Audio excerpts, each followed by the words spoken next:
Lorsqu'un lymphome est suspecté, un examen est fondamental, la biopsie. Seul cet examen permet de confirmer si un lymphome est présent ou pas. La biopsie permet également de déterminer le type exact de lymphome, ce qui peut être déterminant pour le choix des traitements.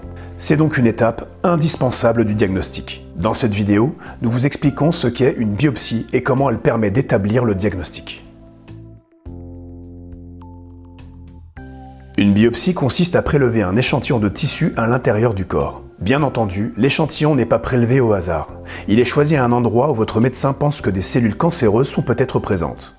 Si par exemple, vous avez un ganglion qui a augmenté de volume, c'est ce ganglion qui sera ciblé.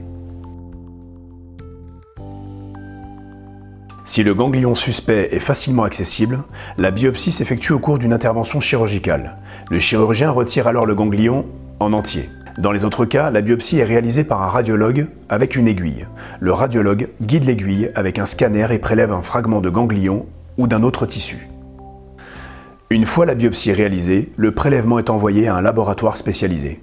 Il est découpé en fines lames qui sont ensuite examinées par un médecin spécialiste de l'étude des cellules et des tissus, un anatomopathologiste. L'anatomopathologiste étudie le prélèvement au microscope. Il peut ainsi déterminer si des cellules cancéreuses sont présentes et quelles sont leurs caractéristiques. Au terme de son travail, l'anatomopathologiste est en mesure de dire si un lymphome est présent et, si c'est le cas, d'en préciser le type. La biopsie est donc une étape indispensable. C'est elle qui permet d'établir le diagnostic d'un lymphome. La question est importante, car même pour un anatomopathologiste chevronné, poser le diagnostic d'un lymphome n'est pas toujours facile. C'est pourquoi il existe en France un réseau dit de double lecture. Ce réseau réunit une trentaine de centres experts régionaux.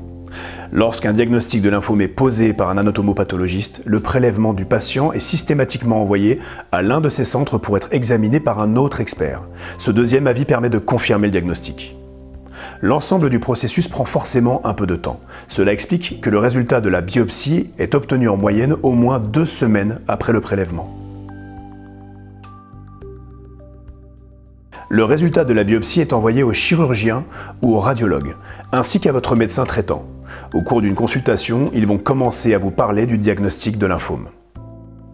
Mais comme c'est une maladie un peu compliquée qui nécessite une prise en charge spécialisée, ils vont surtout vous adresser à un confrère spécialiste. Ce peut être un hématologue, c'est-à-dire un médecin spécialiste des maladies du sang et du système lymphatique.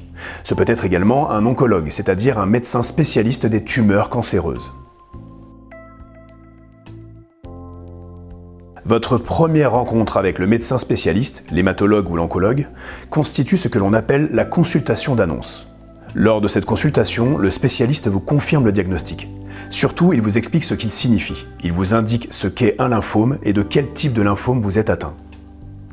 Après cette consultation, une consultation avec un autre membre de l'équipe soignante peut vous être proposée.